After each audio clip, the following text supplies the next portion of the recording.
¿Cuál es el nivel de sostenibilidad de las finanzas públicas del país para los próximos años y cuáles deben ser los giros para potenciar la inversión en el área social para los próximos 5 años? La respuesta a esa y otras preguntas aquí en 8 en punto.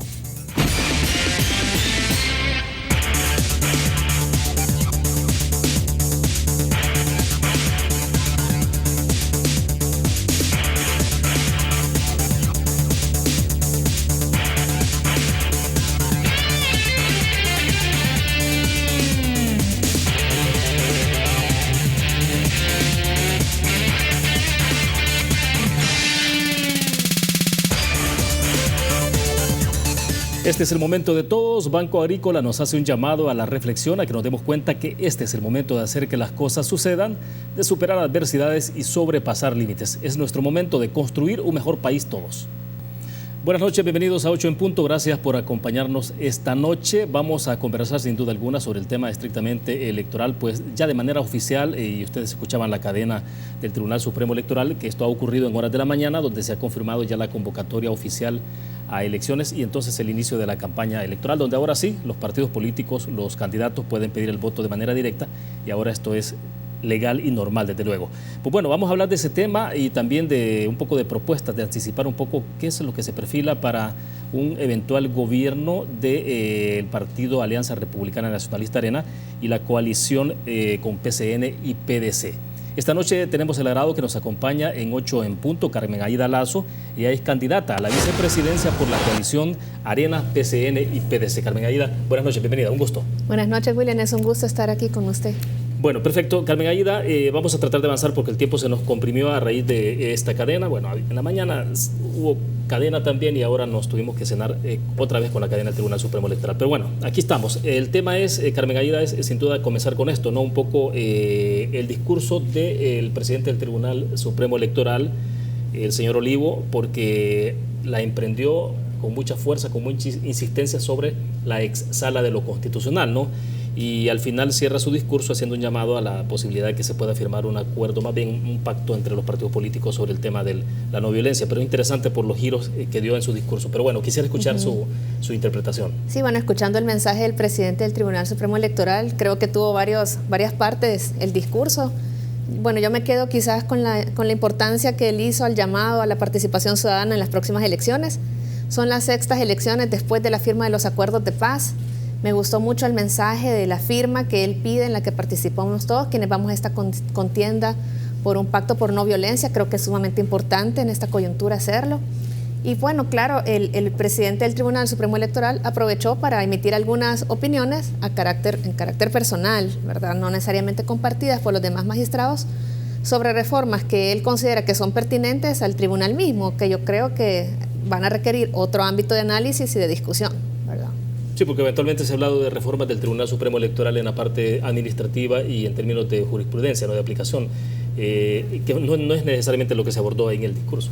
Sí, bueno, realmente, si uno ve las elecciones presidenciales, él mismo señala, van a ser elecciones presidenciales menos complejas que las de diputados, ¿verdad? O las de alcaldes, que tienen una complejidad por el tema del voto por rostro, etcétera. Entonces estamos ahorita ante una elección que no tiene el nivel de complejidad. Yo creo que en eso tenemos que enfocarnos ahora, ¿verdad? En las elecciones presidenciales y sobre todo de parte de los candidatos en campañas de altura.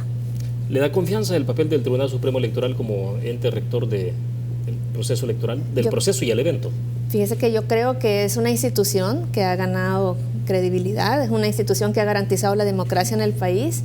Y yo veo con buenos ojos el trabajo que están realizando, las medidas que ellos están comentando que van a realizar para garantizar la transparencia de estas elecciones. Así que sí, claro, mi voto de confianza en los resultados y el respeto a estos resultados de las elecciones de marzo del próximo año, de febrero del próximo año. Perfecto. Carmen Aida, ¿cómo se hace? Ya ustedes están lanzados en el territorio desde hace bastante rato, ¿no? Claro, formalmente comienza la campaña el día de mañana, bueno, ya de este día, ¿no? Pero mañana ya inicia con todo. Pero ¿cómo se hace o cómo están haciendo ustedes como coalición para conectar con la gente en las comunidades, sobre todo con esa población que es aquella que tiene inconvenientes en sus comunidades por el tema de la violencia, de los jóvenes que necesitan empleo, por ejemplo? Bueno, quizás primero comentarle, vamos en esta coalición de partidos que usted conoce, que es una novedad, ¿verdad? Está Arena, está PCN, PDC y Democracia Salvadoreña. Entre los 4 partidos hay una representación territorial bien importante. De hecho, hay 170 alcaldías entre los 4 partidos. ¿Eso qué significa? Que nos permite, por este trabajo territorial que haremos y que recién solo hemos comenzado, poder conocer de primera mano las necesidades y sobre todo poder tener el contacto con los liderazgos locales. Nosotros realmente estamos haciendo un esfuerzo bastante profundo por realmente tener un plan de gobierno cercano a las personas. Nosotros estamos muy conscientes que hay escepticismo en torno a la política y que la gente lo que hoy quiere es soluciones a sus problemas. Y es nuestro compromiso realmente de poder brindar soluciones, no solo que sean soluciones cercanas a las necesidades de las personas, pero también soluciones sostenibles, ¿verdad? Que podamos cumplirlas. Y esa es parte de mi responsabilidad, poder trabajar en una oferta no solo electoral, sino un plan de gobierno que sea realista, que sea creíble y que se lo podamos cumplir a la población, que es lo que merece este país. Ahora, siempre se ha insistido, Carmen Aída, que este país está hiperdiagnosticado, o sea, lo que más tenemos son diagnósticos. Pero ¿qué es lo que ha pasado entonces? Es decir, ¿ha sido falta de voluntad, falta de condiciones, falta de disponibilidad financiera o qué? Hay muchas cosas que han pasado, que han impedido que finalmente la población reciba los servicios y los programas que merece. Uno de los obstáculos, y realmente son varios obstáculos, pero uno de los obstáculos importantes es que muchas veces llegan a puestos de liderazgo y de toma de decisiones personas que no tienen las competencias o las capacidades o la vocación de servicio para poder realmente tomar las riendas de esas instituciones. Por eso para mí, entrar en política era bien importante saber bajo qué condiciones entraba, particularmente cómo iba a ser elegido el gabinete. Usted sabe que es central para poder garantizar que hayan resultados en cualquier institución, y ahí va el Estado, tener a las personas realmente comprometidas. Entonces, uno de los compromisos de la coalición es justamente que no se van a elegir personas a partir de repartición partidaria de cargos, sino a partir del mérito. Entonces, creemos que esa es una de las primeras condiciones que nosotros nos estamos comprometiendo, que ya está firmado por los partidos de la coalición, que va a hacer una diferencia en poder tener de verdad, como nosotros decimos, el mejor gobierno de la historia. Personas que lleguen y que lleguen con una verdadera actitud de servicio. Solo para cerrar entonces, sin que esto también implique entonces de repente que se llene el gobierno de tecnócratas, porque algunos lo que dicen que el tecnócrata es demasiado distanciado de la población y no necesariamente tiene el sentir de la población de los problemas diarios. Tiene que ser personas, primero, que de verdad cumplan con ser personas honradas y personas competentes. Esos son los primeros criterios. Pero además, usted tiene toda la razón, tiene que ser una mezcla de personas que tengan la visión, pero que sean muy buenos en la ejecución. Una de las razones por las cuales muchas veces no se cumplen los programas es que no tenemos personas que tienen la capacidad de ejecutar, y de lo que se trata es de saber gerenciar proyectos. Entonces, nosotros estamos trabajando en definir estos perfiles porque definitivamente estamos claros que una de las claves del éxito es quiénes van a asumir la conducción de estas carteras del Estado que van a ser centrales. Entonces, sí necesitamos personas que tengan definitivamente la sensibilidad social, que conozcan el territorio, ¿verdad? Pero que tengan una capacidad de ejecución y sobre todo que estén comprometidos con el proyecto en el sentido de que va a haber total transparencia, cero sobresueldos, mire William, cero sobresueldos, ¿verdad? Y todo sobre la mesa. Yo creo que en este país hay muchísimas personas que tienen de verdad esa convicción, ese deseo de servir desde el gobierno, y es la invitación que nosotros hemos hecho a participar a la sociedad civil en nuestro proyecto. De acuerdo, nos quedamos en el punto, vamos a una pausa. Cuando regresemos hablemos del estado de la economía, de las apuestas en materia social, el tema de educación y salud en este país. Vamos a la pausa.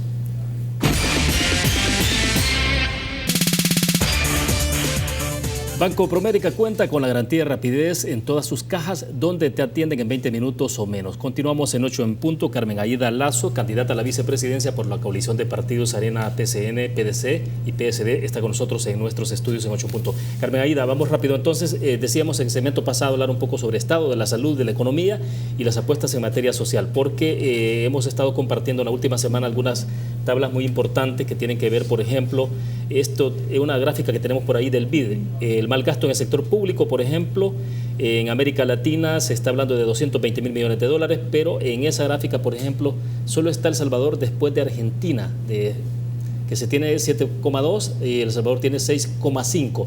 Insisto, es un tema que tiene que ver con mal gasto en el sector público. ¿Cómo se ve este dato en función de las cosas que se pueden hacer con el presupuesto para impactar en el área social en este país? Yo creo que la población lo que tiene que entender es que esta es una enorme oportunidad para mejorar sustancialmente el gasto y que este gasto se traduzca de verdad en servicios para la población. Lo que nos está mostrando ese estudio del BID es que hay mucho despilfarro, que es algo que la población ya percibe, ¿verdad? Y ese despilfarro tiene varias manifestaciones.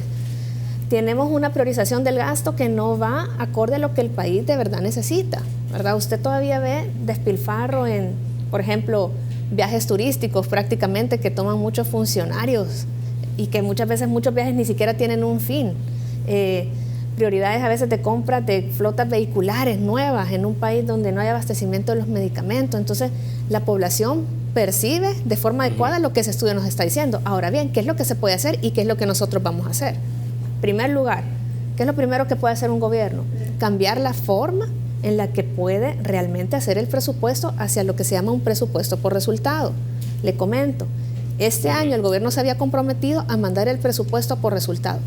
Un presupuesto por resultados, en lugar de decir, por ejemplo, mire, el Ministerio de Educación va a tener tantos millones, lo que dice es lo que se va a hacer con ese presupuesto. Tantos niños van a poder cursar educación primaria, qué sé yo, tantos niños van a poder ser, por ejemplo, vacunados, hablando del tema de salud. Entonces, con un presupuesto por resultados, usted mejora la asignación del gasto porque le permite que usted mida el gasto a partir de lo que se recibe, no a partir de lo que se gasta. ¿Pero esto por qué? Porque los gobiernos en un momento determinado ven entonces ese presupuesto sobre resultados, lo ven como algo, como una camisa de fuerza que los inhibe de la posibilidad de manejos discrecionales de los fondos. Claro, porque es decir, aquí ha habido una inercia de no hacer cambios que mejoran la asignación del gasto. El ministerio tuvo esa oportunidad de hacerlo y lamentablemente no la tomó. El gobierno, el ejecutivo es quien está a cargo de la elaboración del presupuesto. O sea, nuestro compromiso es primero hacer un presupuesto basado por resultados, pero es más de lo que se puede hacer. ¿Qué otra cosa se puede hacer para mejorar el gasto, por ejemplo? Les voy a comentar otra medida que nosotros estamos analizando. Mejorar la forma en la que el Estado compra bienes y servicios.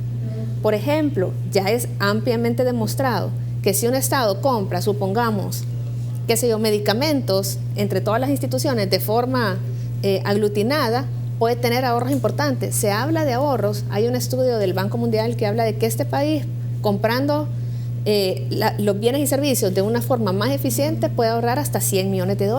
O sea, las compras agrupadas y hacerlo a través de la bolsa. Por ejemplo, a través de procesos competitivos como puede ser la bolsa. Nosotros estamos, por ejemplo, hablando con la bolsa para ver cómo puede funcionar este mecanismo. Muchas veces implica desmantelar estructuras que ya hay que impiden esto, pero de eso se trata si queremos mejorar el gasto, ¿verdad? De hacer cosas que cambien de verdad la forma de gobernar en este país. Ahora bien, tenemos otro gráfico, Carmen Aida, que tiene que ver con el ejercicio del presupuesto en los últimos años. De 2010, por ejemplo, el presupuesto general de la Nación fue de $3.654 millones. Para 2019, el que se está presentando ante la Asamblea Legislativa, asciende a 6.733. Lo tiene usted ahí en pantalla. Sí. ¿Qué ha significado eso y cuál es la trascendencia que tiene, digamos, porque se ha duplicado el presupuesto en los últimos 9, 10 años? Sí, bueno, realmente el presupuesto con el que va a contar el gobierno no son los 6.733 porque parte de ese dinero va a ser utilizado para pagar una deuda que vence el próximo año. Entonces el presupuesto, quitándole eso, es menor. Sí. Aún así es un presupuesto, como usted señala, que ha aumentado sustancialmente en más de $2.000 millones en los últimos años y es un aumento importante. ¿Qué es lo que ha ocurrido? ¿Por qué la población no lo ve? Es un tema que nosotros estamos analizando. Algunas de las causas que llevan a que muchas veces este presupuesto no se vea en resultados es, primero, que ha habido un incremento sustancial en la planilla del gobierno, ¿verdad? De hecho, los estudios revelan que El Salvador es uno de los países de América Latina donde el gasto en remuneraciones es de los mayores, ¿verdad? Entonces, ese es un tema que hay que analizar. ¿Qué es lo que nosotros proponemos? Lo que nosotros estamos proponiendo al ingresar al gobierno es una auditoría de plazas. Es igual que cuando usted llega pues, a una institución nueva. Usted no es que va a empezar a decir, bueno, hay que sacar gente. Lo que usted va a decir es, quiero comprender cuáles son las funciones que tiene esta persona y cómo puedo lograr que esta persona realice funciones de acuerdo al perfil que tiene, ¿verdad? Entonces, eso es algo que necesita hacer este país y es una de las primeras acciones en las que nosotros nos queremos enfocar porque estamos plenamente conscientes que buena parte de ese aumento del presupuesto se está yendo a remuneraciones. No solamente a eso, pero principalmente a eso. Otra parte del presupuesto, nada más, y termino con esto, también se está yendo al servicio de la deuda, a pagar deuda e intereses de los préstamos por el incremento de la deuda. Entonces, Claro. Lo responsable de las fórmulas es hacer un análisis concienzudo, pormenorizado, de qué márgenes de maniobra va a tener la siguiente administración para de verdad encontrar esos espacios. Y lo que la población puede estar segura es que nosotros estamos haciendo una labor responsable por identificar qué se puede hacer desde día 1 para mejorar el gasto del presupuesto de la República. De acuerdo, tenemos que hacer otra pausa. Cuando hablemos al regreso, me interesa que hablemos sobre el tema de ingresos, egresos, pacto fiscal sobre todo y polarización política. Vamos a una pausa, regresamos. Es un gusto que siga con nosotros. Carmen Águeda, rápidamente entonces, una pregunta que me quedó pendiente del segmento anterior tiene que ver con la parte de presupuesto, de asignación presupuestaria para el área de educación. ¿Es posible llevar la inversión del PIB, por ejemplo, en educación al 6% en este país? ¿De qué depende? Bueno, realmente 6%, como comentamos ahí en el paréntesis, es llevarlo al promedio de América Latina, que es lo que el país merece. O sea, realmente este país, para que se desarrolle, tiene que dedicar más recursos a educación. Eso es así. O sea, no podemos continuar con lo que tenemos en este momento de inversión en educación. Es insuficiente. El análisis que nosotros hemos hecho, y un día le puedo venir a comentar toda la propuesta de educación, es que hay 2 tramos en la vida de la persona donde hay muchos niños y muchos jóvenes que no están en el sistema. En la etapa primera de infancia temprana, sí, claro. Y luego en educación media y bachillerato, ahí salen del sistema. Entonces, la apuesta tiene que ser por un incremento sustancial en la cobertura y en la calidad, una educación más pertinente y más alineada con cuáles van a ser las oportunidades del siglo XXI, ¿verdad? Que ya un día podemos hablar de eso, realmente de cuáles son los tipos de trabajos que van a haber en el siglo XXI, qué se requieren, creatividad, pensamiento crítico, etcétera. Entonces, nosotros estamos trabajando una propuesta de educación que de verdad permita que El Salvador, los jóvenes, se incorporen a las oportunidades que presenta este siglo. Para eso se requieren más recursos. Indudablemente, esto pasa por lo que comentábamos antes, por una verdadera priorización del gasto. Es que es como en una casa, ¿verdad? Yo creo que ¿qué es lo primero que usted paga en su casa? O sea, primero paga la casa, después la educación de sus hijos, y ya si le va quedando la comida, y si le va quedando ya van con los lujos, ¿verdad? Y que sea una salidita. Igual el país tiene que pasar por ese proceso de priorización. Y entonces, priorización está tema de seguridad, tema de educación, tema de salud, las cosas que son importantes para la población y las apuestas por generación de trabajo. ¿Esto implicaría pasar por un ajuste de apretar un poco más el cincho? Esto implica realmente poder apostarle a una verdadera reforma fiscal. Esto requiere un acuerdo fiscal. ¿Qué significa esto?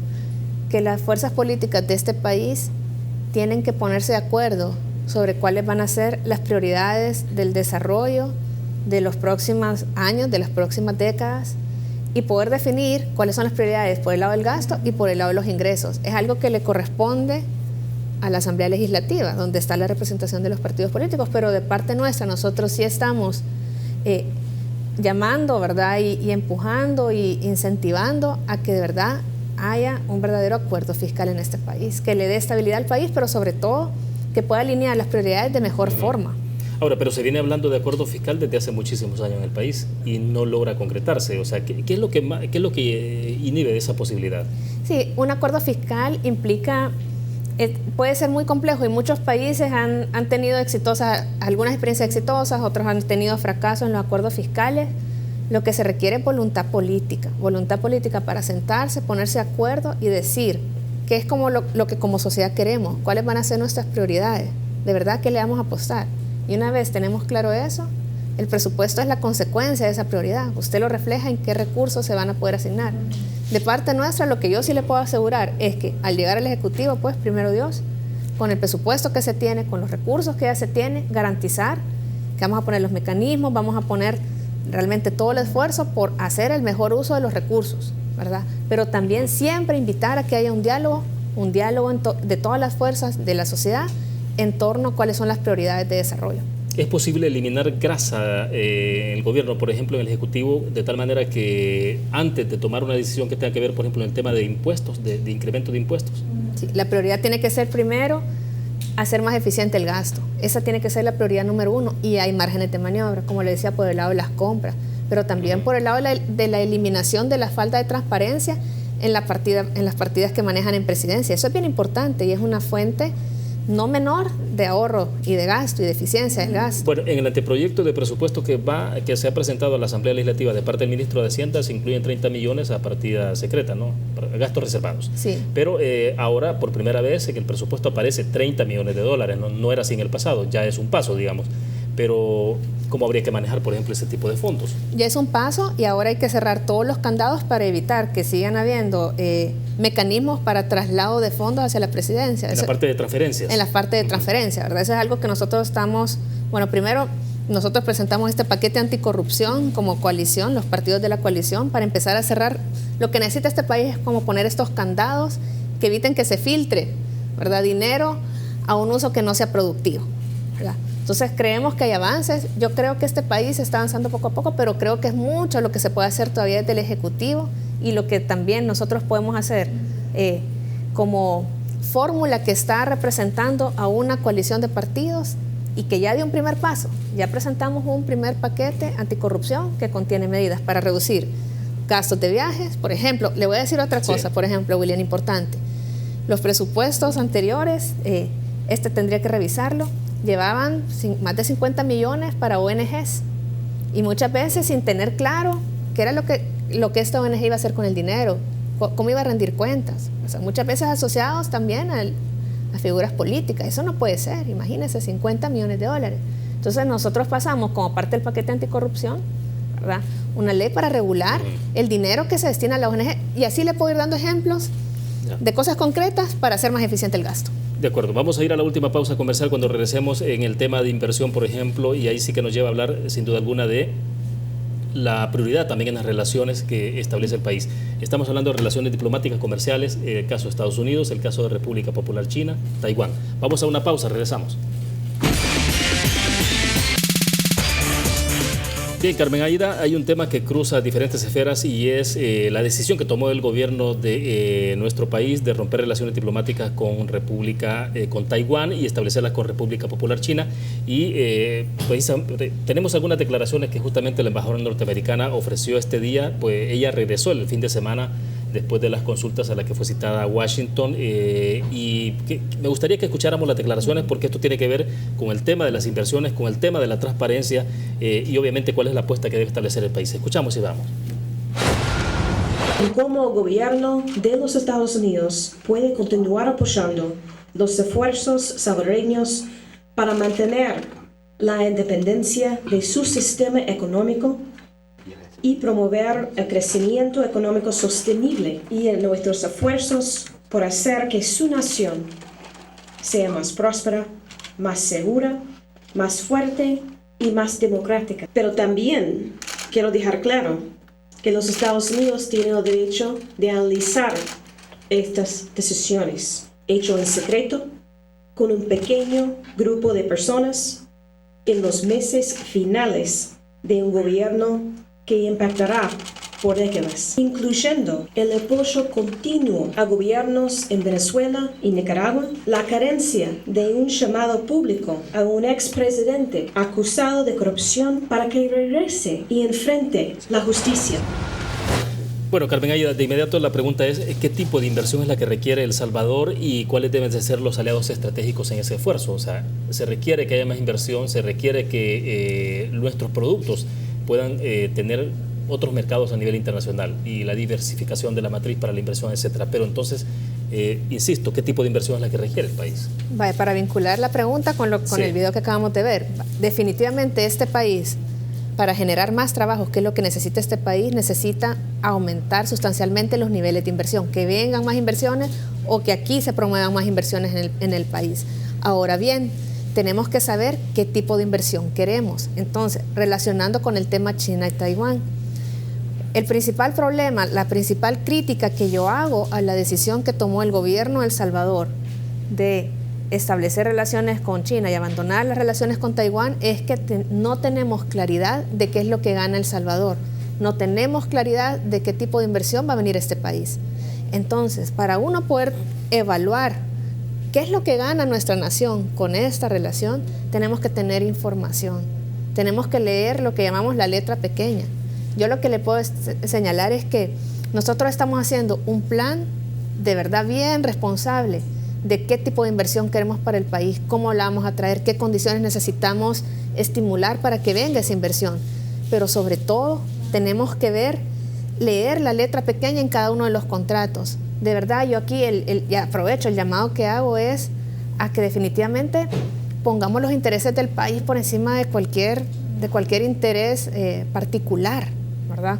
En el caso particular de China, nadie está diciendo que sea un mal socio o que simplemente lo que necesitamos es claridad, es que nos contesten a las preguntas, ¿qué gana El Salvador? Sí. Ahora, en términos pragmáticos uno entendería, bueno, Estados Unidos es el principal socio comercial de El Salvador, ¿no? Sí. Y es con el que tenemos mayor vínculo en términos económicos y humanos, desde luego, ¿no? Con casi 3 millones de salvadoreños.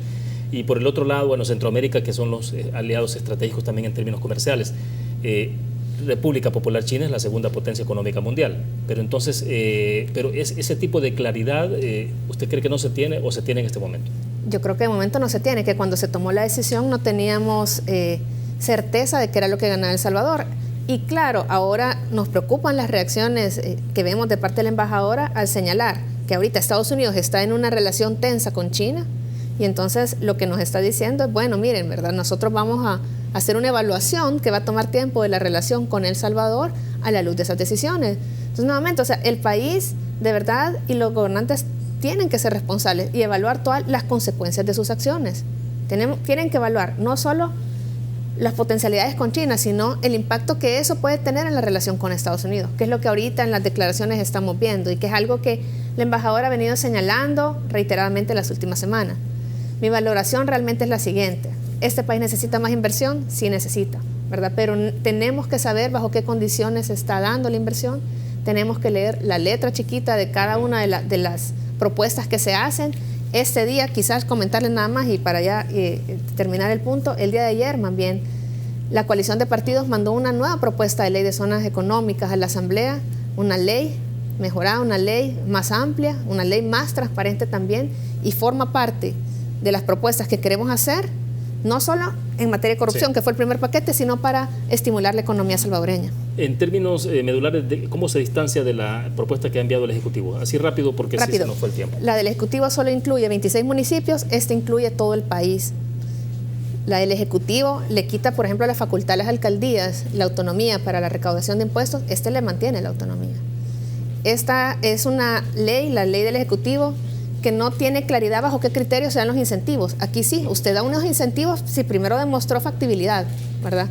En esta se benefician pocas empresas, aquí se incluyen las pymes en la propuesta que ha presentado la coalición de partidos. Y sobre todo la coalición de partidos incluye un capítulo de transparencia que es muy importante. Algunos ejemplos de las diferencias. Sí. Había un poco de crítica en el caso de la propuesta del Ejecutivo en términos de decir, bueno, esta prácticamente es una camisa hecha a la medida para los intereses chinos en el país. Sí, esa es una de las críticas que hay y hay que evaluarla nuevamente. ¿Y ustedes cómo la plantean en esos términos, por ejemplo, la propuesta? Planteamos, ¿Sería abierta para cualquier inversionista? Es abierta para cualquiera. Cualquiera puede optar siempre y cuando demuestre qué tipo de empleo va a generar, cómo va a reactivar la zona, ¿verdad? Entonces, primero usted tiene una institucionalidad clara, que es el Ministerio de Economía. En la propuesta del Ejecutivo, en cambio, le está usted concediendo facultades a una junta que no se ve que sea muy transparente. Entonces, lo que nosotros estamos proponiendo es una ley con transparencia, pero una ley en la que usted entrega beneficios si previamente ha demostrado cuáles son los beneficios para El Salvador en términos de generación de trabajo. Bueno, excelente. El tiempo se nos recortó muchísimo, un poco por el efecto de la cadena.